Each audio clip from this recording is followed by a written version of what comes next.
So agricultural protections really lie, the underlying reason behind them is that some towns feel that growth for the sake of growth is beneficial for their town and their citizens, and some are right. But I think what happens is as we move through the landscape and convert otherwise productive farmland, there's issues like food security and all these other things that come up that puts an increasing amount of pressure on farmers, and that's part of the story I'm going to tell today. But here's an example of Rockland County. Now, they developed an Ag and Farmland Protection Plan about 20 years ago, and if you look in the red circle, that's what exists today.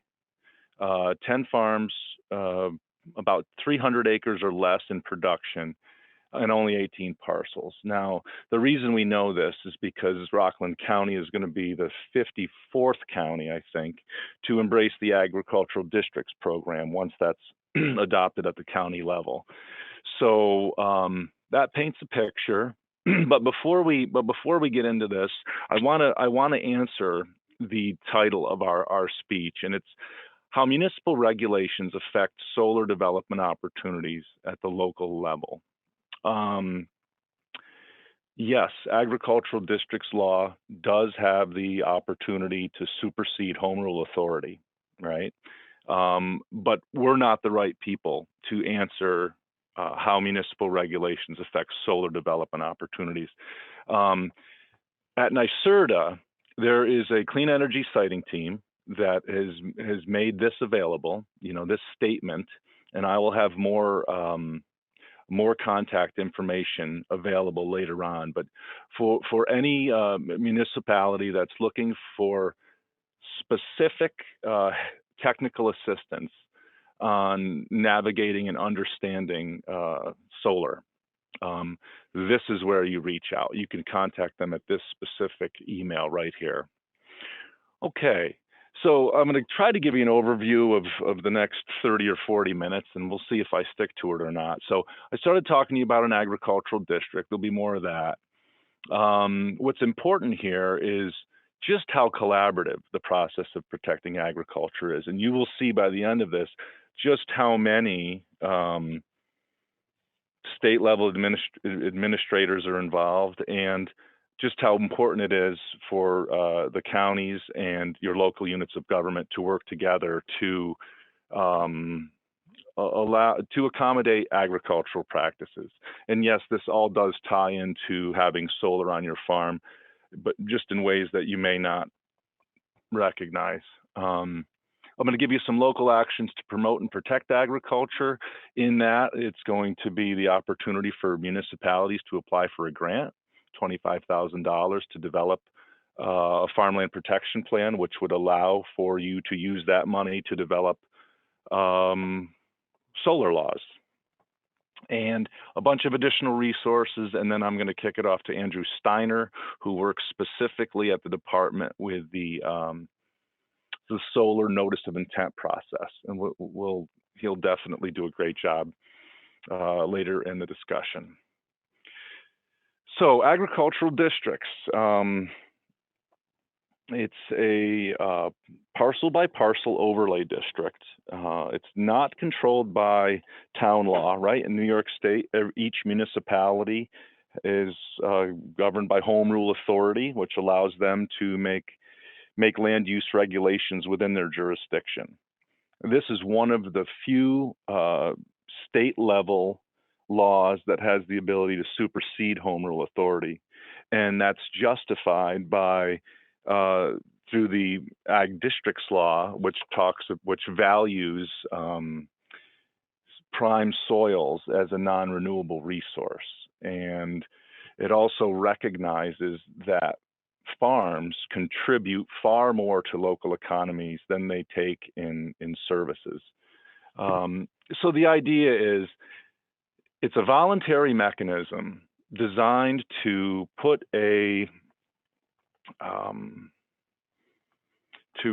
to separate town law from farming practices, and counties choose that. So counties, by the urging of farmers in the 70s mostly, some as late as the 90s, chose to establish an agricultural district program where landowners voluntarily enroll their parcels to the county. The county ag and farmland protection reviews them for viability, and the county legislature ultimately enrolls them in their agricultural district. And what that does is provide a level of protection from farmers, farm operations, from their local government. So say you live in a part of the state where there's a lot of development pressure on the landscape, and a town wants to zone out agriculture. This provides a level of protection. So if a landowner feels that they would like to continue farming without those pressures from local laws, they should enroll in the agricultural district, and that gives them a variety of protections. So agricultural districts statewide, over 9 million acres and growing, on 26 plus thousand farms. And of those 9 million acres, there's close to 7 million acres in production. So that's very interesting. A lot of times, if you look at a map of high quality soils that are viable for agriculture, this basically mimics soil quality statewide. There's some hiccups in this because of political choices to enroll or not, or the need to. You may look at the map and say, "Hey, I've got a farm, but I'm not in the ag district." Well, that's maybe because your town supports agriculture. There's a lot to it. So each agricultural district, which is county level data, is mapped by Cornell's IRIS program, and it's made available in several different formats on the internet. So up here is a clickable link to get to Cornell's Cougar Library. It's a database of geographic information, and they offer agricultural district info in several ways. A shapefile, which is compatible with GIS, a PDF, which is on the left here. It shows each district in a different color. But that doesn't really dial you in. If you look at this KML button, what it's going to do, it's going to reveal a map in Google Earth, which is basically parcel by parcel. It's really a fascinating tool that was released maybe 2 years ago now. So a lot of resources at this link right here. You click on this link, then agriculture, then you navigate to your respective county, and you're up and running. Okay, the Ag and Farmland Protection Board, most counties have them. And I want to bring this up because they play an important role when it comes to evaluating lands to be protected, agricultural lands to be protected, but also they are one of the review authorities when it comes to certain solar installations. And Andy should touch on that in a little more detail. But, you know, each Ag and Farmland Protection Board is run differently. Counties have different resources that they can offer to deal with agriculture or not. We do have, some emerging opportunities in agriculture, most notably solar, but we also have agritourism. There's the industrial hemp program, which is getting people excited or not. So the Ag and Farmland Protection Board has representatives at the county level that are close to agriculture and agribusiness, and they play an important role when it comes to enrolling parcels in the agricultural district. And some counties have the resources and the ability for their Ag and Farmland Protection Board to maybe weigh in on certain questions about the nature of agricultural practices, but no pressure. But look into it. Your county may have a very active Ag and Farmland Protection Board, especially if solar is on the agenda. Here's another thing that's often confused. Let me review right to farm laws real quick. So there's a provision in Ag Districts Law 308, I believe, that's called right to farm. And that basically talks about a nuance of our law that helps us wage an opinion of whether or not a practice is sound, whether it's agriculture in nature. And it generally refers to Ag and Markets law as the right to farm law. But counties are free to develop a right to farm law. And typically, because counties don't really have control over land uses like at the local level, like home rule authority allows, it's typically a public policy supportive of agriculture. Now, they may include agricultural mediation panel to hear these questions. That would be great if counties could incorporate that into the right to farm law. But it would be best and have the most teeth if a local municipality created a right to farm law, not only to get the signage, right, that they support agriculture, but what's the substance of that law? Does it have teeth? I don't know. There's hundreds that exist around the state, and what a lot of them do is in that law or in that policy statement, they point to ag districts law. They acknowledge the provisions in that, and basically are saying if a farm operation is enrolled in the ag district and their practices do not threaten the health, safety, and welfare of the public, then we will let them farm as they need to. So that's basically what it says. Now, it could also update definitions. It would be great if it defined agritourism.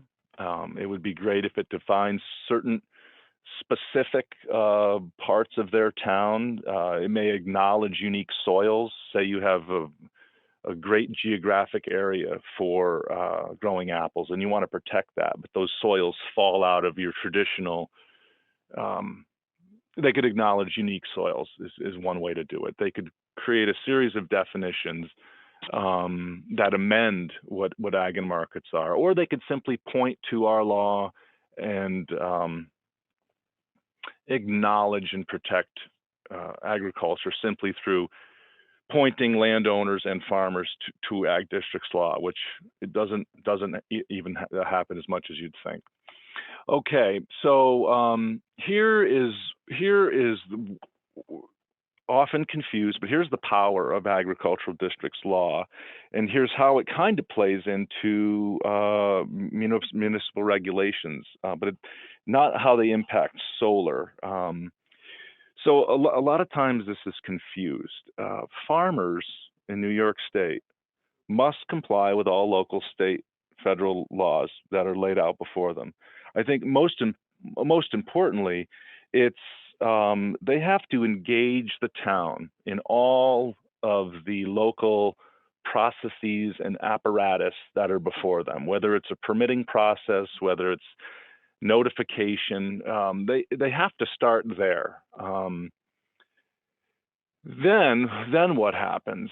Let's acknowledge home rule authority. So municipalities are responsible for the regulation of land use through comprehensive plans, zoning regulations, town ordinances, and so on. Okay, so those are the apparatus that a farmer still needs to acknowledge as they try to do something on their farm.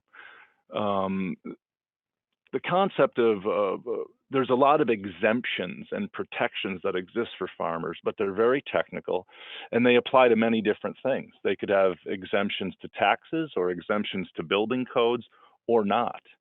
They could have protections against certain activities, but it's highly dependent, or we call it case by case. It's highly dependent on what laws are on the books at the town level, how the town chooses to apply those laws, and then there's this personal aspect of if you feel unreasonable, or what's your impression. So it becomes swirling very quickly.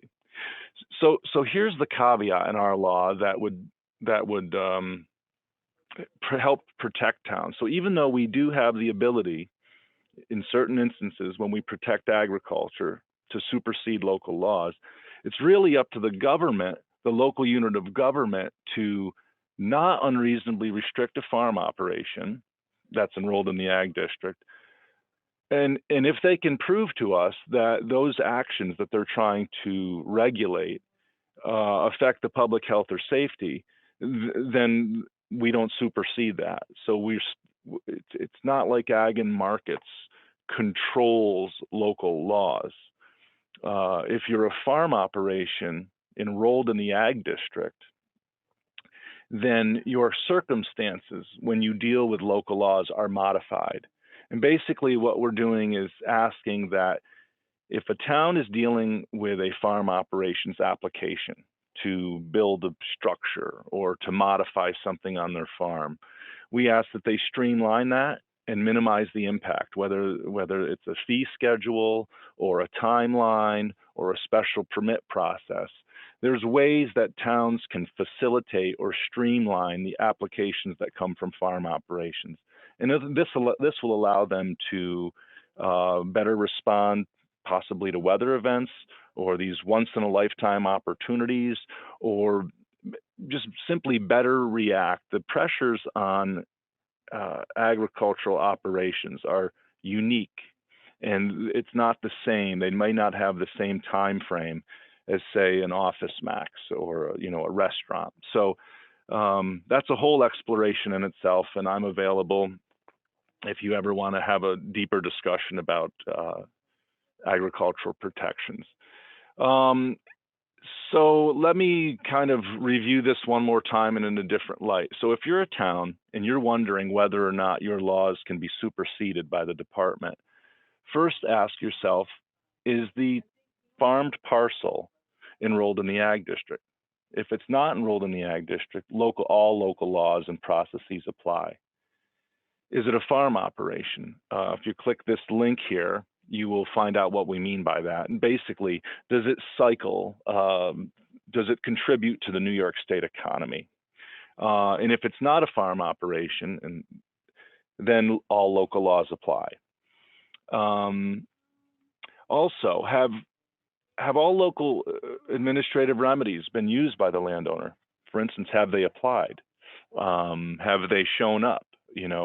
If none of this happens, local laws are still in place. So it's a very lengthy process for a town for a landowner in town to engage in if they feel like they've been unreasonably restricted, or vice versa. So it's a months-long process that only is initiated after a variety of these things happen. So a landowner, or a farming landowner who's not enrolled in the Ag district, or is a hobbyist and not a farm operation, they simply can't do as they wish.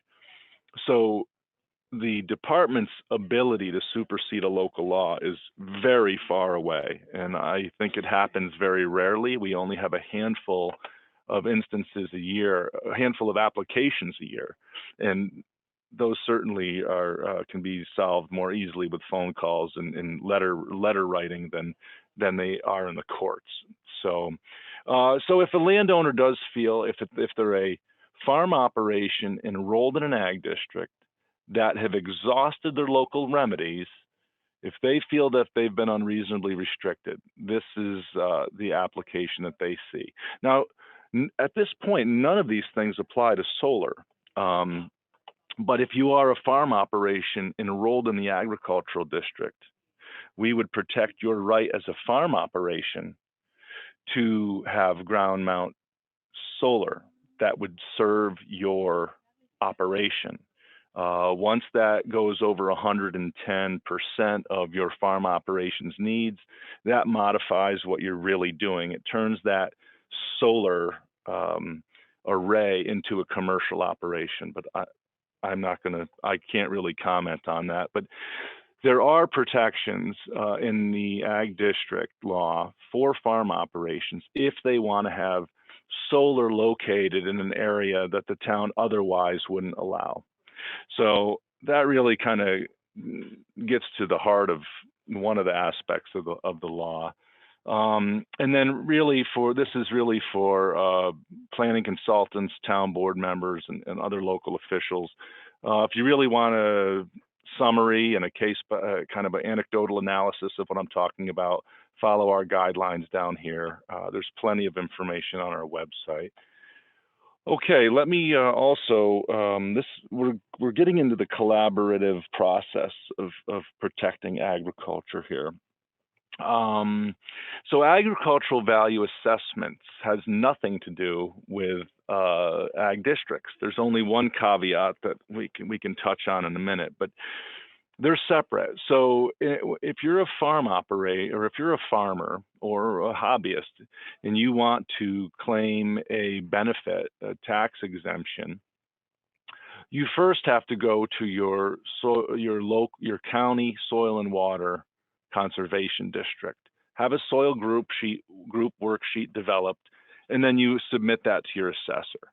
Your assessor, based on technical assistance and guidance from New York State Department of Tax and Finance, will choose to will determine what your ag value assessment finally is. If a landowner doesn't like that or feels that's misrepresentative, they can follow the local grievance process, and if they're not satisfied at that point, they have the courts to fall back on. So there's a perfect example of, of of an item that's in our law, right, in the ag protection law, but is not administered by our department at all. So I don't think a lot of people know that. Um, and this is the point of contact statewide. He's very busy, but if you have any questions about how the agricultural value assessment law works, if you want to understand the penalties, I think you should talk to NYSERDA first. But this is, Jeremy here provides the technical assistance to assessors and landowners statewide. So the one time that Ag Value Assessment Program interfaces with the agricultural districts is when there's an outward conversion of land, like when a farmer is producing corn or some other crop and then chooses to install a commercial solar array. That is considered an outward conversion of agricultural land to some non-agricultural use. And if you're enrolled in the ag district, you have a certain years to calculate your penalty. And if you're not enrolled in the district, I think it's 5 versus 8. But again, that is not up to Department of Agriculture and Markets. Tax and Finance puts out technical assistance and guidance, but I think ultimately that falls with the town assessor. So, is your town planning for agriculture? This document was prepared with the American Farmland Trust and our department in 2011, and it's specific to New York State. It has case studies that are still valid, and they all are in New York State. It goes through everything I've talked about in a lot of detail, and it goes into a lot more detail when it talks about agricultural protection planning or agricultural protections. It has a massive questionnaire on farm friendliness, lands to be protected, local initiatives that towns have taken to protect agriculture and to promote agriculture. So it's no longer available in paper. However, if you search for this title at farmlandinfo.org, you will have an amazing resource as a town planner or citizen planner looking to find out more about agriculture. Now, here's a few things towns can do to protect ag. And again, when I say agricultural protection, hopefully, I don't know if it all translated here, but the idea is that you help farms become more profitable through this lessening of local regulations. Or if a town wants to have agriculture in their boundaries, don't overregulate it, or don't assume that agriculture lands are to be developed. Value those lands, value the underlying soil resource. Again, the state constitution calls prime soils a non-renewable resource to be protected. So here's some great things. I work with towns every day. One of the major problems towns have when it comes to agriculture is they have not really defined it. And sometimes it's not always enough to fall back on our to fall back on ag district law definitions, because you may not have farmers participating in that, and it takes a year or two to cycle people through that process. So if a town wants to embrace something like solar or industrial hemp or agritourism, they can do that. Home rule authority allows towns to regulate land uses within their boundary. And this is a great way to do it, to protect and promote agriculture, to guide where you may want to see solar installations.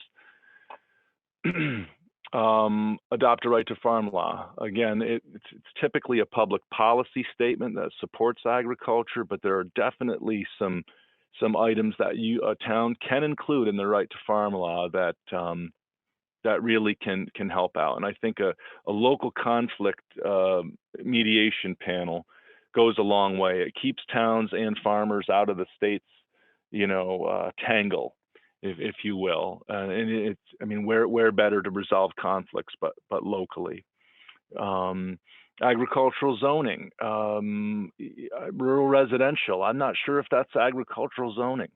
There's a lot to think about when it comes to agricultural protections. Going back to the 40s when we first started zoning, agricultural lands were so ubiquitous that they were lands to be developed. Well, circumstances have changed, and we are converting our best soils faster than we ever have, so into non-agricultural uses. Include agriculture in your comprehensive plan. It's very important. You'd be surprised how many comprehensive plans do not acknowledge agriculture, even though agriculture can sometimes make up 70% of a town's land base. There's tools like agricultural data statements, where a town should evaluate impacts to agriculture if there's a proposal within 500 feet. So if somebody proposes a development within 500 feet of an ag district parcel, this ag data statement should be filled out and shine more of a light on the cumulative impacts of development on agriculture. Ag disclosure notice. This is where a newcomer acknowledges that they're moving into a working landscape. This is a very powerful tool, or should be, and typically it's recorded along with the deed. Finally, draft an ag protection plan, and there's an example of an ag data statement. Ag disclosure notice. There's too much words on the paper right here. Let's get to the heart of it. So all municipalities who haven't otherwise signed up for an ag protection plan in the past are eligible. There's plenty of money available. The application process is only 7 questions. It's very simple. However, you do have to kind of go through a process of collaborating to find in-kind contributions, typically at the county level. So if a town is interested, they can contact me directly. But basically, you're eligible for $25,000 for $1,700 cash match. So the town generates $1,700. They get $25,000 as part of a grant to develop an ag protection plan. And really what that is an opportunity for you to quantify your land base and other agricultural resources. And then through a robust public participation process, evaluate your strengths and opportunities and come up with recommendations to help accommodate agriculture. There's a whole jargon set, which I'm exposing you to now, that is specific to agricultural protections. But it's worth it. It's a 3-year planning process, which also means that you're going to have 3 or 4 fiscal cycles to make up that $1,700. And the $6,700 in kind, that typically comes from county level planning agencies, Soil and Water Conservation District, Cornell Cooperative Extension, real property. There's a lot of county level organizations that are much closer to agriculture than towns typically are. So if you're interested in this, just call me or email me, and we'll get you set up. this allows you to spend some of this money focusing on developing a solar law if you're a town, um, and amending your comprehensive plan. But I'll get into more of those details if you call me up. Here's some resources that are very important. Here's my number. You can call me this afternoon if you want. Kate Taluki is our staff in the Ag Protection Unit that deals specifically with these unreasonable restrictions to local laws that I talked so much about. And here's some more clickable links. Talk about the Cornell mapping. Here's some grants, ag districts, and then ag protections more generally. Here are some more resources. This is, again, points to the collaborative process of agriculture. So we've got tax and finance. We've got Cornell. We've got Department of State for certain exemptions and building codes. We've got State Liquor Authority when it comes to farm breweries, cideries, and wineries. We do not define those. And of course, solar. You've got the New York State Solar Guidebook that has been published and is continually updated by NYSERDA. And finally, this is a clickable link to the most recent clickable link to that Planning for Agriculture document. So here's a brief table of contents for the NYSERDA Solar Guidebook. It really is going to answer a lot of your questions if you haven't been there. It is a bewildering amount of information. Here again is the offer to municipalities from NYSERDA. And just a few days ago, before I finalized my presentation here, I had a meeting or a phone call with Ian Latimer, who works with the Clean Energy hotline, the Clean Energy siting team, and he invited participants to contact him directly if you are not getting anywhere with the clean energy help. So that's key. You know, this gentleman, Ian, and that clean energy siting team will be able to demystify and answer all your questions when it comes to the specifics of how municipal regulations may affect solar development. But I'm going to take some questions, and then, you know, after a few minutes, we're going to let Andy Steiner come on, and he's going to give you more of a recap of the solar notice of intent process, which is required